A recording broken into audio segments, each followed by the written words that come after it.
I was lucky enough when I was elected that I get a special desk. Not because I'm a special person, it's just the way it works. I get Henry Clay's desk. It goes to the senior senator from Kentucky because he was a famous Kentucky legislator. But the senior senator is Mitch McConnell, and he's the leader and sits at another desk. So I sit at Henry Clay's desk. And I was kind of intrigued by the history of this and excited by this. So I told another one of the Republican senators, I'm going to be sitting at Henry Clay's desk. And he said, well, are you going to be the great compromiser? And I said, well, I don't know. Let me think about that a bit. So I did think about that, and I read there's a new biography by the Hyders about Henry Clay.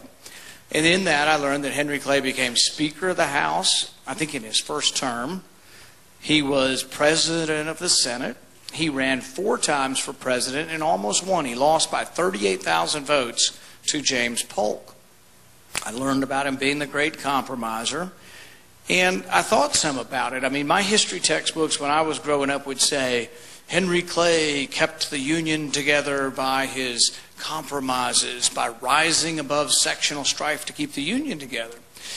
Well, that could be true, but most history has another analysis as well. And I thought, you know, from my point of view, he kept the Union together, but by compromising over something that maybe we shouldn't have compromised over. Was it ever morally acceptable in 1850, 1840, or even 1776 for one man to own another man? He compromised at every turn. In the House, he voted and was the deciding vote to allow Arkansas to extend slavery into Arkansas. He voted for the fugitive slave law. He allowed the slave trade to happen in D.C., but he gets a lot of credit for being this compromiser. But is sometimes compromising really a misplaced ideal, an ideal that somehow we say to compromise is noble, but we don't think about what we're compromising over.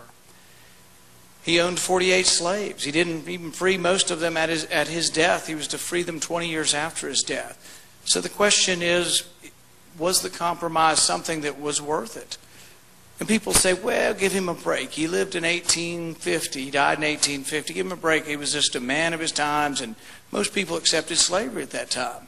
But the thing is there were people who didn't accept slavery at the time. He had a cousin by the name of Cassius Clay, and he was also from Kentucky, Cassius Marcellus Clay. You may have heard of the name. We later had a boxer who was named after the great abolitionist, Cassius Marcellus Clay. He was a great abolitionist, and when he would come forward to the lectern, he would put his Bible down and his Bowie knife. You didn't mess with Cassius Clay.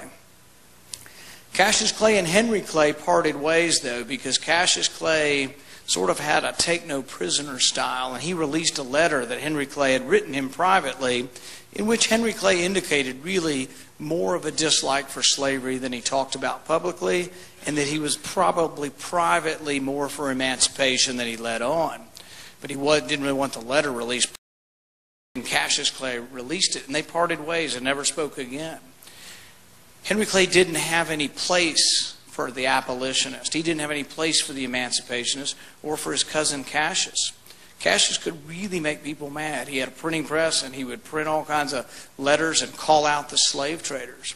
One night in a small town near Lexington, he was ambushed, bushwhacked from the back. They came at him.